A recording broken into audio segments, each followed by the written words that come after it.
Hi, welcome back. Ray Dietz. Just wanted to say happy Valentine's Day, and we're going to be in Santa Monica today with the Southern California Business Report. It's Southern Section playoff time, and we're going to have Crossroads playing against Camarillo High School. Crossroads with a great history. Shaquille O'Neal's son is with Crossroads this year. Historically, they've got a lot of great players that have gone to Crossroads. Baron Davis, Austin Crozier, Isaiah Fox, who played at Arizona. So they've got great history there. Camarillo has a great player in Jaime Jaquez, and his father also played at Camarillo. He has offers from Michigan, Stanford, USC, Oregon State. So the game will be in Santa Monica today. And Crossroads is a unique high school, very artistic. The students call their teachers by first name. So, if you have a math problem, you ask hey Mike, do I multiply by 3.14 here? And the whole concept is that they treat their teachers like peers, and as the kids get older, they're not in fear or just subservient to elders. So should be a lot of fun today at Crossroads. Santa Monica itself, it's a lot of business. The 3rd Street Promenade's a bustling area, an outdoor mall near the ocean, so you can just walk down to the ocean with great views. And usually when people move to Los Angeles, they go to the beach a lot more than when they've been here for a while. Thunder Road Pictures is located in Santa Monica. Publicly traded companies like Activision, A-Mark Precious Metals, and then you go way back in time. One of my memories from Santa Monica, Joe Douglas started the Santa Monica Track Club, and they trained at Santa Monica College.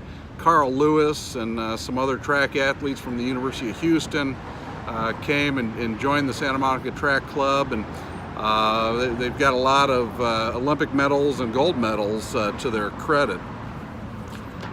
So we're in playoff time.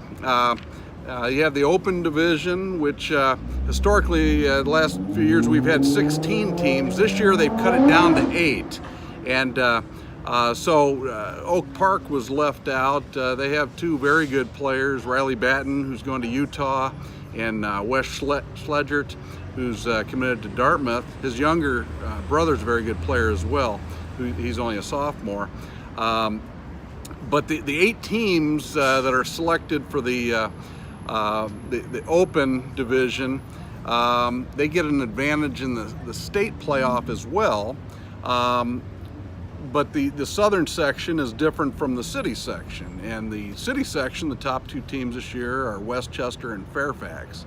In the Open Division, we're going to have Bishop Montgomery and St. John Bosco, Sierra Canyon against Rancho Christian, Mater Dei against Crespi, Santa Margarita will play Etiwanda.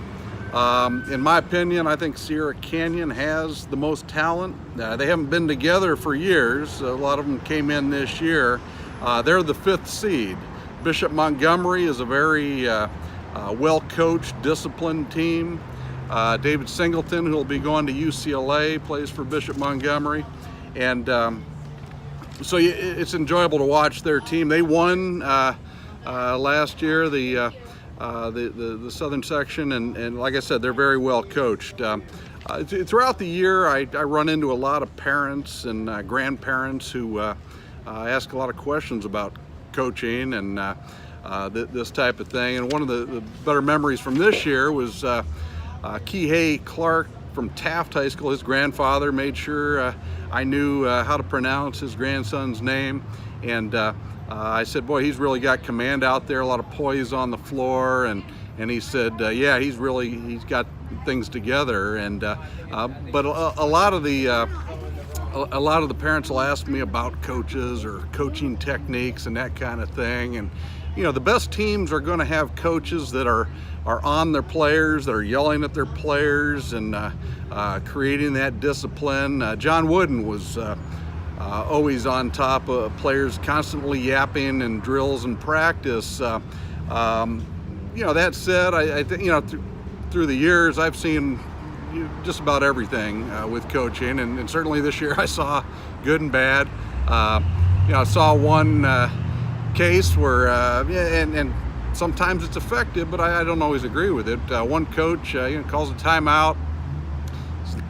Kids passing him by, calls him an SOB, MFer, you name it. I don't think that's appropriate. When people ask me, I said, well, it's a reflection on the administration and the school if they allow that type of thing to go. But on the other hand, if a kid's not running 100% and the coach is screaming at him, telling him you got to run, well, that's coaching, where you got to give 100% effort out there. So just my opinion on the subject matter, and it's really becoming more and more of an issue with the NCAA and this whole FBI investigation. So coaches are really on eggshells these days, but in different communities, different schools, different administrations treat it differently. But I think when you get into the name calling, that's where I think you have to draw the line. You shouldn't be calling kids names. So anyhow, that's where we're at right now. Looking forward to the postseason here, and we'll look forward to talking to you after the game.